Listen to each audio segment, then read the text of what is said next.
He stood there, clutching his new bride's hand, smiling like he hadn't murdered me with his betrayal. As I stepped into the hall beside the man who now wore my ring, his jaw dropped, his body froze, and for the first time he looked afraid. This isn't a story about heartbreak. It's about rebirth, revenge, and justice. Because when life gives you a second chance, you don't cry. You conquer. I was born Amelia Cross, a name as forgettable as the woman I used to be. My first life ended not with a bullet or a disease but with a kiss. A kiss I gave my husband, Matthew Langford, on our 5th anniversary. A kiss that sealed my death sentence. Because hours later, as I lay unconscious in a hotel bathtub, my head bleeding from a fall I never saw coming, I heard them. Whispering. Laughing. My husband, and my best friend Cassandra. You think anyone will ask questions? She giggled. Not when it's her. Everyone thinks she's clumsy anyway, he whispered. It's perfect. We're free. I wanted to scream. To get up. To fight. But my body didn't listen. My mind faded. And I died. At least that's what they thought. But someone had different plans. When I opened my eyes again, the calendar read exactly 2 years before that night. I was standing in the bathroom of our old apartment, holding the positive pregnancy test that had once been the start of my downfall. Same world. Same body. But this time, I wasn't the same woman. I stared into the mirror and said it aloud. Amelia is dead. I am reborn. Reborn with memory, with rage, and with a gift I never had before, clarity. The first time around I was naive. Trusting. I thought Matthew's coldness was stress. I thought Cassandra's flirtations with him were just jokes. I thought love meant enduring. But now I saw their smirks, their secrets, and how easily I'd been erased. I could still hear Matthew's voice from that night. She was a weight dragging me down. Always with her emotions and dreams. Pathetic. I clenched my fist. Not this time. I took a week off work, faking illness. And while Matthew ran to comfort Cassandra, I ran simulations in my mind. If I played the same moves, I'd die the same death. So I changed the board. First, I aborted the pregnancy. Maybe. But I refused to bring a child into the world with a father who plotted murder and a mother drowning in pain. Second, I handed in my resignation. My job as a junior editor at Langford Publishing, Matthew's family's firm, had once been my pride. But now I saw it for what it was, a trap, a leash. They paid me crumbs while I built their empire from the shadows. So I walked away with a quiet smile and a list of every dirty contract I'd ever filed. And third, I changed my name. Legally, publicly, and socially, I became Elena Ward. The past couldn't chain me anymore. By the end of the month, Amelia Cross no longer existed. The next step. Power. And I found it in the most unlikely place. Sebastian Hale. Theo of Hale. Ruthless. Reserved. And my secret weapon. In my first life, he was the man Matthew called a shark in a suit. I remembered Matthew mocking him during a failed merger pitch. How Sebastian had humiliated him by rejecting Langford Publishing's desperate offer. But I remembered something else too. Sebastian wasn't cruel. He was meticulous. And meticulous people are the easiest to align with when you have what they want. I sent him a proposal, anonymous at first, through a third-party firm I quickly formed under the name Ward Strategies. Inside it were files on Langford Publishing's hidden finances, bribery records, falsified data, and insider fraud that could ruin their legacy overnight. Sebastian called me within 24 hours. "Who are you?" he asked. "Someone who knows their empire was built on lies," I replied. "And someone who wants to destroy it. Legally." There was a long pause on the line. Then a slow chuckle. "I like your style." And just like that, I was inside. Not as an employee. Not as a beggar. But as a partner. 4 months I worked in the shadows. Rewriting contracts, feeding intel, building a case that would collapse Langford Publishing from the inside out. All while Matthew grew more smug, more certain.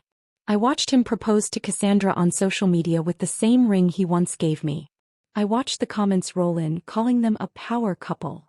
I watched her wear my mother's earrings, passed down to me, and stolen while I lay unconscious. But I didn't cry. I documented. And I waited. Waited for their wedding invitation. When it arrived 6 months later, I laughed. They thought I was dead, vanished, irrelevant. And now they were inviting the world to watch them rise. Perfect. Because I had no intention of missing it. Not when I had my own surprise. The wedding was held at the Grand Lexington, marble floors, gold chandeliers and enough luxury to blind the poor. Exactly the kind of place Matthew loved. He stood at the altar, smiling proudly in his tailored suit. Cassandra wore ivory, pretending it was her first walk down the aisle of life. The music swelled. The guests turned to look. And that's when I entered, wearing a crimson gown that sliced through the silence like a blade. On my arm, Sebastian Hale. The crowd gasped. Matthew turned. And for the first time in his smug little life he panicked. His hands trembled. His lips parted but no sound came out. Because in front of him wasn't Amelia. It was Elena Ward. And Elena wasn't there to beg. She was there to bury him. The entire ballroom had fallen into a stunned, breathless silence. Matthew Langford, once composed, cocky and charismatic, was now stammering, his fingers clutching Cassandra's hand so tightly she winced. I stood just beyond the gold-trimmed aisle, perfectly poised in my crimson gown that shimmered like spilled wine under the chandeliers. And beside me Sebastian Hale. Not just a date, not just a man, but the future owner of every asset Matthew once arrogantly claimed as untouchable. Sebastian didn't smile. He didn't have to. His presence alone was enough to rattle every Langford executive in the room. Their whispered confusion turned to alarm when they saw the smirk twitch at the corners of his mouth. What is she doing here? Matthew finally gasped, voice cracking like a boy caught cheating on an exam. My heels clicked against marble as I stepped forward. Calm, steady, and with more power in my stride than I'd ever held in my previous life. Oh, don't stop on my account, I said, eyes scanning the crowd. I wouldn't dream of interrupting. Such a sacred union. The tension snapped like glass under pressure. A few guests, mostly from Cassandra's side, let out awkward chuckles. Others just stared, unsure if this was some elaborate joke. Cassandra's smile had frozen. Her perfectly painted lips trembled. She's not on the guest list, she hissed, voice trembling as she turned to Matthew. You said she left the country. No, he said under his breath, staring at me as if seeing the specter of a past crime come alive. She's not supposed to be alive. Let's rewind. 4 days earlier I delivered the final packet to Sebastian. A black folder, embossed with gold. Inside were contracts. Real ones. Illegal ones. And a deal. A merger proposal that would make Hale Tech the majority shareholder in Langford Publishing through a chain of shell corporations. Each one funded and structured with my intimate knowledge of Langford's corruption. Sebastian raised a brow as he flipped through the final pages. You're offering me the entire company, he said. I'm offering you control, I corrected. Ownership? That'll come naturally once their secrets are public. And in return? I want to be there when it collapses, I said simply. I want to see his face when it happens.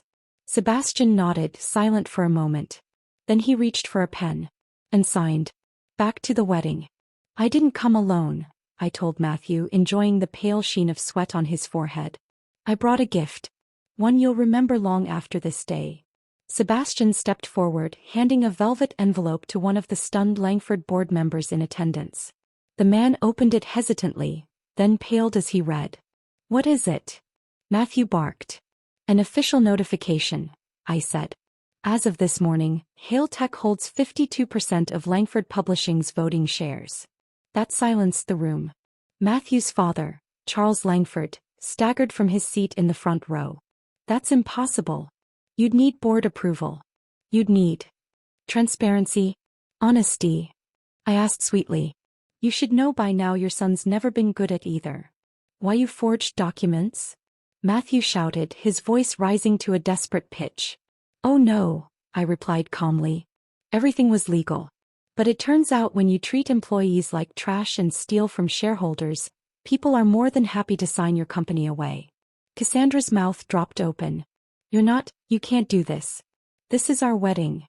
I finally turned to her, truly looking at the woman who once giggled beside my hospital bed as I bled out. Cassandra, I said softly. You married a thief, a liar, and a coward. The least I could do was make sure your honeymoon is spent explaining bankruptcy paperwork. Gasps rippled through the crowd. But I wasn't done. I reached into my bag and pulled out a USB drive. This, I announced, raising it high, is a digital copy of every transaction, every bribe, every falsified report Langford Publishing has made in the past 6 years. I've sent it to the press, the IRS, and of course to your investors.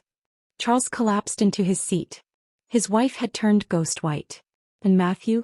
He lunged, like a rabid animal who just realized the cage door had closed behind him. He reached for my arm, his expression twisted with rage. You bitch, he shouted. You ruined everything. I didn't flinch. I didn't scream. I simply stepped aside and let Sebastian do what needed to be done. He caught Matthew mid-charge, gripping his wrist with surgical precision. Touch her again, Sebastian said coldly, and I'll make sure you don't just lose your company, you'll lose your name. Matthew struggled, his breath ragged, until Sebastian released him with a shove. This isn't over, he spat. But we both knew it was. He just hadn't accepted it yet. Later that night I watched the fallout unfold. The wedding guests had left in a flurry of whispers and wide eyes. The ballroom stood eerily empty, save for the scattered petals, overturned champagne glasses and the echo of ruined vows. Sebastian walked beside me as we exited, his silence heavy, but not uncomfortable. You know, he finally said, you didn't need to show up. The documents alone would have destroyed him. I turned to him, lips curled in a quiet, dangerous smile. Oh, but I wanted to see it. Sebastian nodded. I'm starting to think you're more dangerous than I am. I looked out at the moonlit city. Maybe, I said. But only to the men who bury women they think are weak. By morning headlines were ablaze. Langford Empire crumbles amid corruption scandal. Anonymous whistleblower exposes publishing giant. Wedding turns to corporate bloodbath. Matthew tried to deny it. Cassandra tried to sue. But neither had solid ground anymore. Me. I had my life back. But more than that, I had power. The kind that came not from money but from truth. From survival. From knowing I faced death, betrayal and ruin, and turned it into fire that consumed everything meant to destroy me. But this story wasn't over yet. Because while Matthew's career was in ashes, he still didn't know the final twist. The identity of the anonymous whistleblower? The real reason Hale Tech signed that merger so quickly? And the one person now sitting on the newly formed board of directors? All roads would lead back to Elena Ward. The morning after the wedding meltdown, the Langford offices were chaos. The media storm hadn't passed, it had grown teeth. Shareholders were panicking, employees were leaking internal memos, and junior executives were scrambling to protect their names. I watched it all from a floor-to-ceiling glass window on the 52nd floor of Hale Tech's tower. A view Matthew once boasted about. A view he thought only belonged to the elite. It now belonged to me. Sebastian entered the room with a slow clap. 3 departments already offered resignation letters, he said, handing me a stack of papers. And legal confirmed the board must convene today. They're expecting you at 3 p.m. I raised a brow. Expecting me? He smirked. I told them our new chairwoman would be attending. Who else could deliver the final blow? 3 p.m., Langford Publishing headquarters. The very building where I once fetched coffee and stapled reports like a good little wife. The same corridors I walked on eggshells, terrified to say the wrong thing around Matthew. Where my voice was dismissed, my work stolen, and my identity reduced to nothing more than a last name. This time I walked in wearing power like perfume. A sleek black pantsuit. Hair pinned into a crown of pins and polish. Eyes lined not for vanity, but for war. The boardroom was full. 12 members. 3 lawyers. 2 Langfords. And 1 ghost from the past. Matthew stood when I entered. Elena, he growled. It's Ms. Ward now, I replied, lowering myself gracefully into the chair at the head of the table. The moment my hands touched the polished wood, I saw it. The flicker of realization in their eyes. This wasn't just revenge. This was a hostile takeover, and I was now their boss. Charles Langford, still reeling from the collapse, tried to regain some control. This is absurd. This woman, she's not family. She's not even. She's your largest shareholder now, Sebastian cut in from the corner, arms folded. Which makes her voice louder than yours. Matthew shot up, palms slamming against the table. You manipulated your way into this. You tricked people. You seduced him. Careful, I said softly. Don't embarrass yourself more than you already have. His jaw tightened. You think this gives you purpose? Revenge? You're pathetic. No, I said, locking eyes with him. What's pathetic is a man who thought he could murder his wife, marry his mistress, and erase the past with champagne and Instagram captions. The board fell silent. One of the lawyers coughed nervously. I've prepared my terms, I said, sliding folders down the table. Langford Publishing will retain its name for now. But all executive decisions run through me. Financial restructuring begins immediately. Every corrupt manager is out. Every underpaid intern gets a raise. And Cassandra Langford. I smiled. No longer on payroll. She was never officially hired, Charles muttered. Still nice to make it official, I said. Don't you think, Matthew? That night I sat alone in my new office. Matthew's old one. I opened the drawer where he used to keep cigars and found what I'd hoped. A journal. Full of scribbled ideas, arrogant dreams, and notes about managing me. He'd written, Amelia doesn't understand the game. He never will. I'll handle it. I tore the page out and slid it into the fireplace. Watch me handle it now, I whispered. Meanwhile, Matthew was unraveling. His assets were frozen. His wedding scandal had gone viral. Cassandra had vanished to her sisters in tears, blaming him for the downfall. And worst of all, he no longer had control over anything. I expected him to confront me eventually. I didn't expect it so soon. 3 days later, I exited the building to find him leaning against my car. His shirt was wrinkled. His eyes bloodshot. Why? He asked, his voice barely above a whisper. I didn't respond. I simply walked past him, letting silence drag behind me like a blade. He followed. You had everything. You had me. You could have walked away quietly. I turned then, slowly, looking at him the way I might an insect on a windshield. You don't get to ask why, Matthew. You left me to die. You watched me bleed, and you planned your honeymoon before I hit the hospital floor. He stepped back. I didn't mean for it to go that far. But it did. And now so will I. His voice cracked. Was it always about revenge? I stared at him. No, I said. It was about justice. Revenge is just the consequence of you surviving long enough to see it. The next month was glorious. I restructured departments. Promoted women who had once been ignored. Gave second chances to those Matthew had mocked. Hired back an assistant who had once been fired for speaking out. Langford Publishing transformed, not into something new but something honest. And the whispers began. She's brilliant. She's ruthless. She's not just Hale's partner, she's a storm. I like that one best. But storms don't stay still. And there was still one thing left unfinished. Cassandra. I hadn't seen her since the wedding. But I knew where she'd gone. I knew her sister ran a boutique charity. And I knew she'd eventually return to lick her wounds. Sure enough, she showed up at the building one morning, red-lipped, tearless, and bold. Let me explain, she said, slipping into my office like she belonged there. You have 2 minutes, I replied without looking up from my screen. She sat. She pleaded. She blamed Matthew. She talked about friendship, about jealousy, about how we were all victims. I let her finish. Then I spoke slowly without blinking. You slept with my husband. You tried to steal my life. You wore my jewelry while planning my funeral. And now you think this is about forgiveness.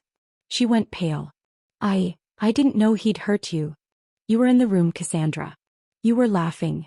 The silence stretched like glass. I didn't come back from the dead for a heart-to-heart, I said, standing. I came back to make sure women like me never fall for women like you again. I just want peace, she whispered. I stepped close, stared her down and said, then start by staying out of my city. She left. Quietly. Just the way I always wanted her to. There's a kind of power that doesn't scream. It walks. It signs. It decides. And it remembers. I was Amelia once. Soft-spoken. Loyal. Forgotten. Well, I'm Elena Ward. And I own everything he lost. But the real power isn't in his destruction. It's in the empire I'm building over his ashes. And there's one final move left on the board.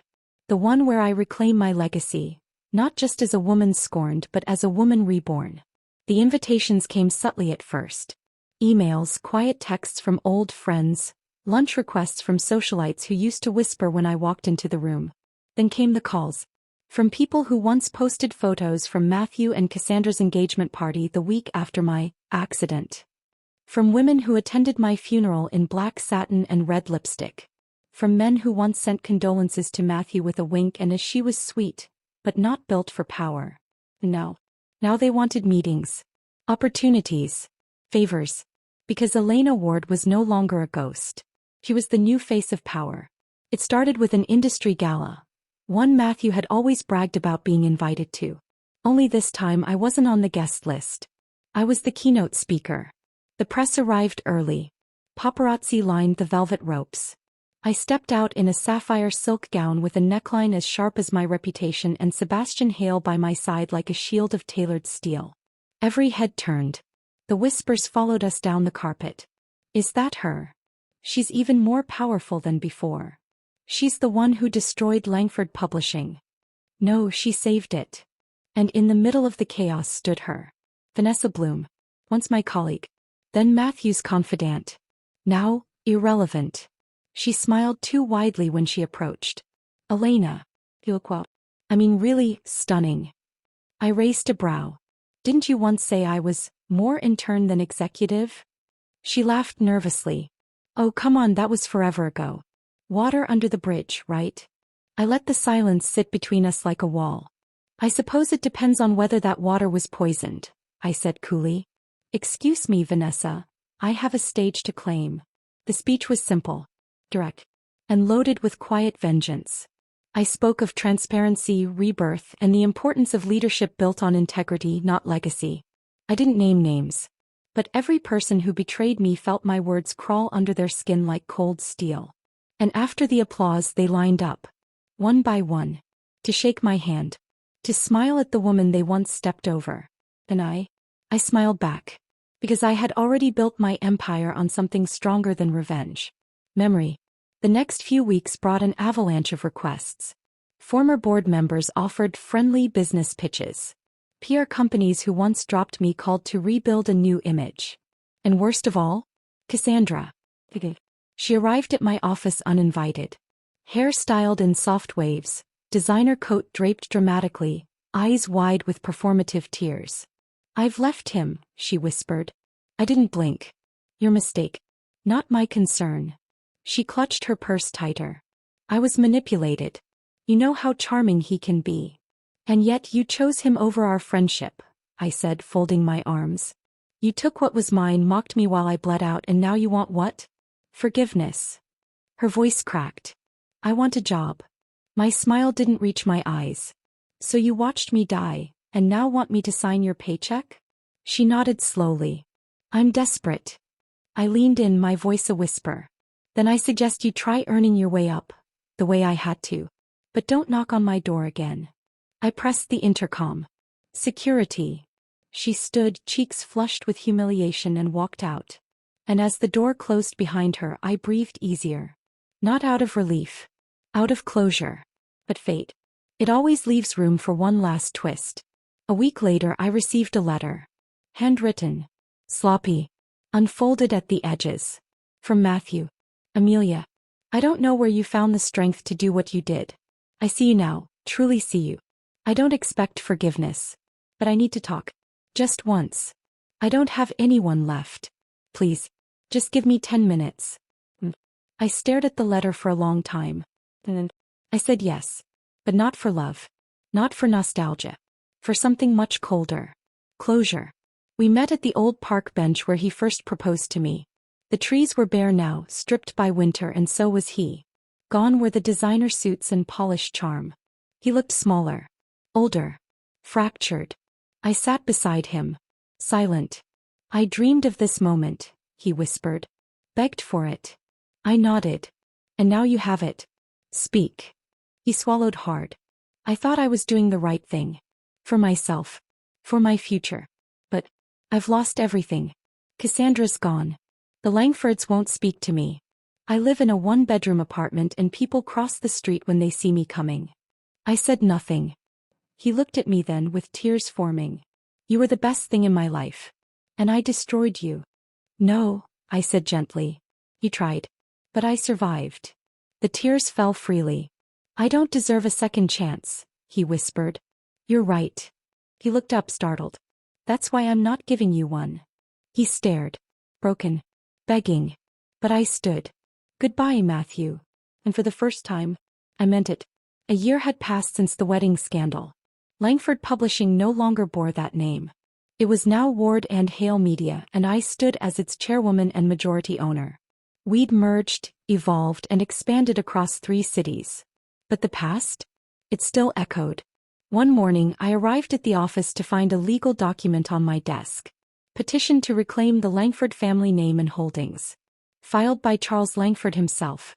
The man who once told me I was just a distraction in his son's ambitions, was now claiming I'd unlawfully seized what rightfully belonged to his bloodline.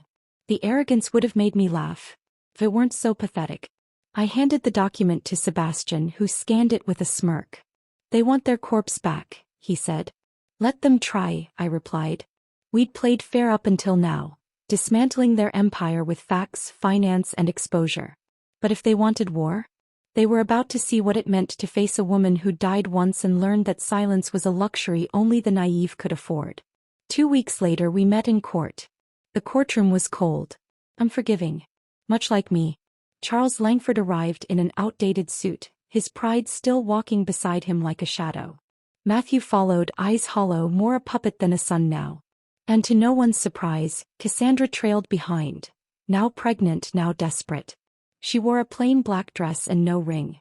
But she still looked at me like I was the reason her world had burned. As if I'd lit the match. Not simply returned to witness the fire. The judge called us forward. Their attorney stood to argue that Langford Publishing had been built on family legacy, that I had manipulated my way into ownership, and that restitution should be granted. When it was my turn I rose. My name is Elena Ward, I began. I legally own every share in question. I have not violated a single statute, but I will gladly show the court the documents proving Langford Publishing's money laundering, employee abuse, and insider fraud, all of which occurred long before I ever set foot in this position. The courtroom murmured. I looked Charles dead in the eye. Your family didn't lose their name because I took it. You lost it because you buried it under lies, entitlement, and ego. And then I turned to Matthew. His eyes met mine for the briefest second before dropping. You were given an empire and you destroyed it. I built one from your ashes. And now I carry the weight of your name not as a burden, but as proof that I survived it. The judge ruled in my favor. Of course. Because justice, when backed with truth and strategy, never stumbles. And as I walked past Cassandra, she whispered bitterly, You're still bitter. I paused. Slowly turned. No, Cassandra. I'm better. You should try it. That night I sat in my penthouse, sipping wine while overlooking the city skyline. The same skyline I used to view from a tiny balcony, wondering how people like Matthew rose so easily while women like me were buried in their shadows. But now, my name was etched into buildings. My reputation whispered through boardrooms. My presence silenced the ones who once laughed. And yet, power is a funny thing. It keeps inviting ghosts to the table. The next day my assistant knocked on the door. You have a visitor. A Mr. Ryland Hale. I froze. Ryland Hale. Sebastian's younger brother. And the man I had once, briefly, trusted before Rebirth. In my past life he played both sides, smiling to me while feeding Matthew insider tips. He entered, charming smile intact, designer shoes polished. Elena, he said with a smirk. Looking powerful as ever. I assume you're not here for compliments. He sat across from me, too comfortable. I've heard rumors that you're taking over an international publishing branch, and that you've bought out Langford's last remaining asset in Europe. I said nothing. He leaned in, lowering his voice. Let me buy in. I'll invest. We can partner, Hale and Ward, not Sebastian and Ward. So that was it. The last vulture circling. Ryland, I said slowly, you tried to destroy me in my last life. His smile faltered. I know everything now. How you helped Matthew sell off the Singapore project behind my back. How you faked data to sabotage my presentation. You thought I'd never find out. That was years ago. No, I interrupted. That was a lifetime ago. And this time I don't let snakes into my garden. He stood abruptly, mask slipping. You think you're invincible now? No, I replied. I know I am. He left. slamming the door behind him. And just like that, the last echo of betrayal was silenced. Weeks passed and with it came quiet. Peaceful, powerful quiet. Until one morning I received a letter. Not from a Langford. Not from a Hale. From a foundation for battered women. A shelter I had anonymously funded months ago. The letter wasn't asking for money. It was thanking me. One of the women I'd helped had started her own business. She was hiring other survivors. She'd named the business Ashes and Company. The note read, "You gave me more than a donation. You gave me an example. I saw the video of your speech. I read your story. You rose from the grave and turned it into a throne. So I followed. Thank you for showing me that fire doesn't just destroy. Sometimes it frees us." I sat back. Eyes burning. Heart full. That was power. Not just ruining those who broke you, but inspiring those still crawling through the smoke. The city whispered my name now, not in hushed pity but in calculated awe. Elena Ward. Architect of a media empire. And the storm that rewrote an entire dynasty. But even the most powerful storm leaves behind dust. And that dust sometimes stirs. One morning I opened the paper to see a headline I hadn't expected. Langford files for bankruptcy protection. Ex-heir missing. Matthew Langford had disappeared. His assets had dried up. His name was blacklisted from every boardroom that once begged for his time. And now he'd vanished like the coward he'd always been. I should have felt satisfaction, triumph, finality. But all I felt was nothing. Because I had already closed his chapter. This was merely an echo. Until I got the call. "Miss Ward," my assistant said hesitantly. "There's someone asking to speak to you." Matthew. I should have hung up. Blocked him again. But something in her voice made me pause. "He's at the front desk," she said. "And he's not alone." Not alone. I descended the elevator, unsure what I'd find. And there he was. Disheveled. Thin. Worn like old leather. And beside him? A child. A little girl no older than 4. Dark curls, tired eyes. "Her name is Isla," he said as I approached. "She's mine. And Cassandra's." I blinked. "Why are you here, Matthew?" His hands shook. "Cassandra left us. Took everything and ran. I have nothing left." "And what do you want from me?" I asked coldly. "Not money," he said quickly. "Not pity. Just help. For her. She didn't ask for any of this." I looked down at Isla. Her eyes stared up at me unblinking. Too young to know her father once buried a woman like a secret. Too innocent to be collateral damage. I knelt. "Do you like books?" I asked her softly. She nodded. I smiled gently. "Me too." Then I stood and turned to Matthew. "There's a woman's shelter 3 blocks down. They offer free housing, childcare, and legal aid. I'll make a call. That's all." He lowered his head, ashamed. "You're better than me." "No," I said. "I'm just not you." Weeks passed. The media erupted with the story of Cassandra's scandal. How she drained the last of Matthew's savings and fled the country. How she'd been using aliases for years and had ties to financial fraud. I didn't flinch when her photo hit the news. I didn't smile either. Because revenge wasn't a performance anymore. It was a path I'd already walked. Now I was simply free. My empire grew. Ward and Hale launched a women-led publishing line that became a global sensation. We spotlighted voices that had been silenced, erased, or discarded, stories like mine and stories even darker. One night while reviewing a manuscript submission I stopped cold. The title, "Dead Doesn't Mean Gone." The author, Amelia Cross. It was anonymous, of course. A pen name. A whisper of who I once was. But the story? It was mine. All of it. I had written it secretly in hotel rooms and quiet moments. Never expecting to publish. Never expecting to share. But now. I wasn't afraid anymore. We released it under our imprint. It sold out in 2 days. At the book launch I stood before a crowd of women in power suits and fire in their hearts. They had all read the story. They knew the betrayal. Fame. The resurrection. And they knew. I was the woman in the pages. "Why did you release it under your old name?" a reporter asked. I smiled. Because Amelia Cross died in silence.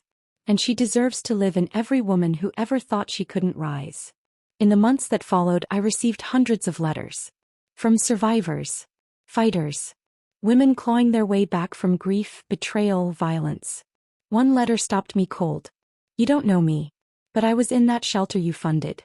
Your story, it saved my life. I named my daughter Elena. Thank you. I held the letter against my chest. That was the moment I knew. This wasn't just my story anymore. It belonged to every woman who ever whispered, "I'll never be enough." And now they shouted, "I already am." Years later, at a charity gala in New York, I stood on the balcony overlooking the city that once swallowed me whole. Sebastian approached, his fingers lacing through mine. He had been more than a business partner now. Quietly, steadily, he'd become the only man I allowed to touch the most fragile parts of me without breaking them. "You did it," he said quietly. "No," I corrected, leaning into him. "We did." Behind us, guests clinked glasses to a foundation in my name. Across the ballroom, a girl in a red dress read "Dead doesn't mean gone," her eyes wide, her lips trembling. I remembered being her. Lost. Afraid. Silent. No. I was the reason she believed she could be more. Sebastian kissed my forehead. "So what's next, Elena?" I turned to face the city. The world. "I write new stories," I said. "Better ones." He thought he could rewrite my ending. So I became the author. And now I don't just tell stories. I change them. Because sometimes being broken is just the beginning. And survival, that's the real plot twist. The end.